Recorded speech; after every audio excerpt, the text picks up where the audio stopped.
ሚያዝያ 26 ታላቁ ጻድቅ አቡነ ሀብተ ማርያም ወርኃዊ መታሰቢያ በዓላቸው ነው። እንኳን ለታላቁ ጻድቅ ለአቡነ ሀብተ ማርያምና በዚህች ዕለት በዚህች ቀን ታስበው ለሚውሉ ቅዱሳን ሰማዕታት እንኳን አደረሰን፣ እንኳን አደረሳችሁ። ሕዝበ ክርስቲያን በስመ አብ ወወልድ ወመንፈስ ቅዱስ አሐዱ አምላክ። በስመ አብ ወወልድ ወመንፈስ ቅዱስ አሐዱ አምላክ። በስመ አብ ወወልድ ወመንፈስ ቅዱስ አሐዱ አምላክ አሜን። ታላቁ ጻድቅ አቡነ ሀብተ ማርያም የተወለዱት በመንዝ አውራጃ ልዩ ስሙ የራዊ በተባለ ቦታ ሲሆን የአባታቸው ስም ፍሬ ብሩክ የእናታቸው ስም ዮስቴና ይባላል። ሁለቱም በሕገ ጋብቻ ጸንተው ሕገ እግዚአብሔርን ጠብቀው ምግባር ትሩፋት ሰርተው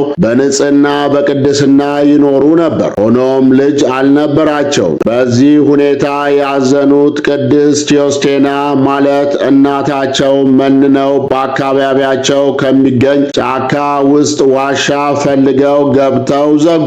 በዚያም አንድ መናኝ መነኩሴ አግኝተዋቸው እግዚአብሔር በቅድስቲቱ ያለውን ድብቅ ነገር ስለገለጠላቸው አንቺ ለምንኩስና የተፈቀደልሽ አይደለሽም፣ ወደ ቤትሽ ግቢ። ጸሎቱ ለዓለም ሁሉ የሚጠቅም ሰው ሁሉ የሚማጸነው ስሙ ገድሉ ትሩፋቱ በዓለም ሁሉ የሚነገርለት ወንድ ልጅ ትወልጃለሽ አሏቸው። የእግዚአብሔርን ድንቅ ታምር የሰሙት ቅድስት ዮስቴናም እግዚአብሔርን እያመሰገኑ ወደ ቤታቸው ተመለሱ። የተናገረውን የማያስቀር አምላክ በቸርነቱ ጎበኛቸውና ነሐሴ 26 ቀን ጸነሱ። ግንቦት 26 ቀንም ደም ግባታቸው እንደ ንጋት ኮከብ ያማሩ ሀብተ ማርያም ተወለዱ።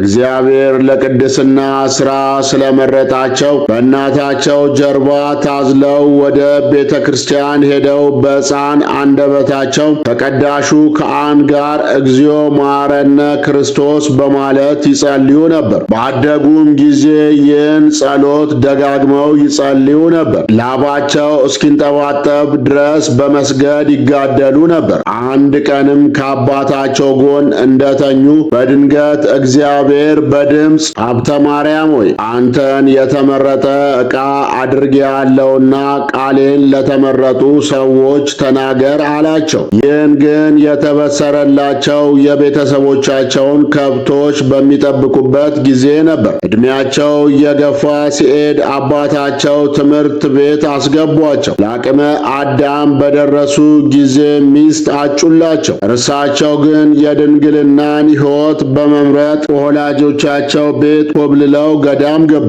ልጄ ሆይ ራስን ለእግዚአብሔር ታስገዛ ዘንድ ወደ ገዳም ብትሄድ ሰውነትን ለመከራ አዘጋጅ። በዚያም አባ ሳሙኤል ለሚባሉ መነኩሴ በረዳትነት ሲያገለግሉ ብዙ ገቢረ ተአምራት ተደርጎላቸዋል። ዛሬ ይበሰይ ገዳም ተብሎ በሚጠራው ስፍራ ለ3 ወራት ጽሙድ እንደ በሬ ትጉ እንደ ገበሬ እንዲሉ በጾም በጸሎት ተጠምደው ሳለ መታሰቢያን በዚህ ዋሻ አደርግልሃለሁ በማለት እግዚአብሔር ቃል ኪዳን ገብቶላቸዋል። ይህም ዋሻ የይሰበይ አባ ሀብተ ማርያም ገዳም በመባል በሰሜን ሸዋ ሰላሌ አጉረ ስብከት ከደብረ ሊባኖስ ወደ ቆላው ዝቅ ብሎ በእግር የ2 ሰዓት መንገድ ላይ ይገኛል። ገዳሙንም በስማቸው መሰረቱ። ባለ ጊዜ ረፍታቸው በደረሰ ጊዜ ጌታ ተገልጦላቸው ስለ ተጋድሏቸውና ስለ ንጽሕናቸው 7 አክሊል እንደሚቀበሉ ነግሯቸዋል። በ490 ዓመተ ምህረት ህዳር 26 ቀን አርፈው በደብረ ሊባኖስ ገዳም መካነ ቅዱሳን ተቀብረዋል። ምግባሩ የተወደደ የሆነ የጽድቁ ባሕታዊ ብስራት የተጸነስክ በት የእናት ዮስቴና ማፀን በእውነት ሰላምታ ይገባል። ጻድቁ አባቴ ሆይ ሀብተ ማርያም እንደ ዮና ልጅ እንደ ጴጥሮስ የእውነት ሥራን አስተምረኝ፣ ዓይነ ልቦናዬን አብራልኝ። ፍጽምት ከሆነች ትሕትና ጋር ባልንጀራዬን እንደ ራሴ እወድ ዘንድ ሰላም ለዝክረ ስምከ። በኋለኛው ዘመን የዚህን ዓለም ራብና ጥም የሚያስረሳና ከወይን ዘለላ ይልቅ ለሚወደድ ስም አጠራር ሰላምታ ይገባል። ሕፃን የሆነ የማርያም ልጅ ወዳጅ ጻድቁ አባቴ አቡነ ሀብተ ማርያም ሆይ በቦታው ታርፍለት ዘንድ ጻድቁ አባታችን አቡነ ተክለ ሃይማኖት አጥብቆ እንደለመነ እኛም አገልጋዮች ሕዝበ ክርስቲያን ከሐዘን ሁሉ ታድነንና በቤትም ታሳርፈን ዘንድ እንለምናለን። የጻድቁ አባታችን የአቡነ ሀብተ ማርያም ረድኤት በረከታቸው ይደርብን፣ በጸሎታቸው ያስምረን። ዳግመኛም በዚህች ዕለት የታዘዘ የእግዚአብሔር መልአክ ተገልጦለት በጌታችን ስም ሰማዕት እንዲሆን ያዘዘው ቅዱስ ሱስንዮስ በሰማዕትነት አረፈ።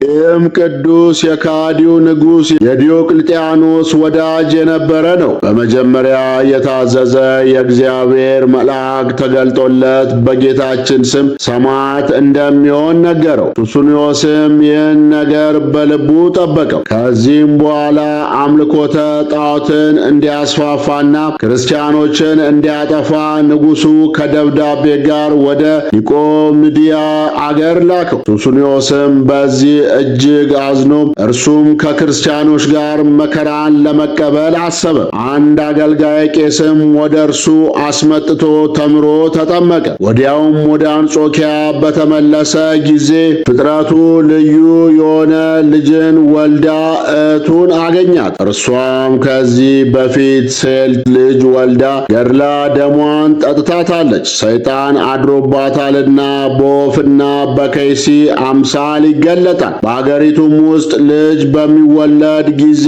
ወደ እዚያ ሄዳ በስራይ ገድላ ደሙን ትጠጣለች። ቅዱስ ሱስንዮስም ይህንን ባየ ጊዜ ጦሩን አንስቶ እህቱን ከወለደችው ልጇ ጋር ወግቶ ገደላት። ልጇ የሰይጣን ልጅ ነውና። ሁለተኛም ስራየኞች ስለሆኑ ባሏንና አባቷን ገደላቸው። እነርሱም በስራያቸው ሰውን ሁሉ እያሳመሙ ይገድላሉና። ከዚህም በኋላ ቅዱስ ሱስንዮስ ወደ ኒቆምድያ ተመልሶ ወደ አጠመቀው ካህን ዘንድ ሄዶ ያደረገውን ሁሉ ነገረው። ወደ አገሩ አንጾኪያም በተመለሰ ጊዜ ከእርሱ የሆነው አባቱ ሱሲ አወቀ። እንዲገደልም ከንጉሥ ዘንድ ነገር ሰራበት። ያን ጊዜም ቅዱስ ሱስንዮስ ወደ ጣዖታት ቤት ገብቶ ወደ ሲኦል ይወርዱ ዘንድ ወደ ጌታችን ቢጸልይ ጣዖታቱን ሁሉ ምድር አፏን ከፍታ ዋጠቻቸው። እርሱም ጣዖታቱን እንዳጠፋቸው ወሬው በሁሉ ዘንድ ተሰማ። አባቱም ዳግመኛ ስለዚህ ነገር በንጉሡ ዘንድ ከሰሰው። ንጉሡም ቅዱስ ሱስንዮስን ይዞ ታላቅ ስቃይን አሰቃየው። በብረት ዘንግ ደበደቡት፣ በመንኮራኩር ፈጩት፣ በመዶሻ ቀጥቅጠው አሰቃዩት። ነገር ግን ጌታችን መልአኩን ልኮ ከቁስሉ ሁሉ ፈወሰው። ብዙ ሰዎችም በቅዱስ ሱስንዮስ ላይ የተደረገውን ተአምር አይተው በጌታችን አምነው መስክረው ሰማዕት ሆኑ። ንጉሡም ቅዱስ ሱስንዮስን ማሰቃየት በሰለቸው ጊዜ ራሱን በሰይፍ ይቆርጡት ዘንድ አዘዘ። በትእዛዙም መሠረት ሚያዝያ 26 ቀን የቅዱስ ሱስንዮስን ራስ በሰይፍ ቆርጠውት ሰማዕትነቱን በድል ፈጽሞ የክብር አክሊልን ተቀዳጀ። የሰማዕቱ የቅዱስ ሱስንዮስ ረድኤት በረከቱ ይደርብን፣ በጸሎቱ ይማረን። አነሳስቶ ላስጀመረን አስጀምሮ ላስፈጸመን ለልዑል እግዚአብሔር ክብር ምስጋና ይሁን። ወስብሐት ለእግዚአብሔር ወለ ወላዲቱ ድንግል ወለ መስቀሉ ክቡር። ይቆየን።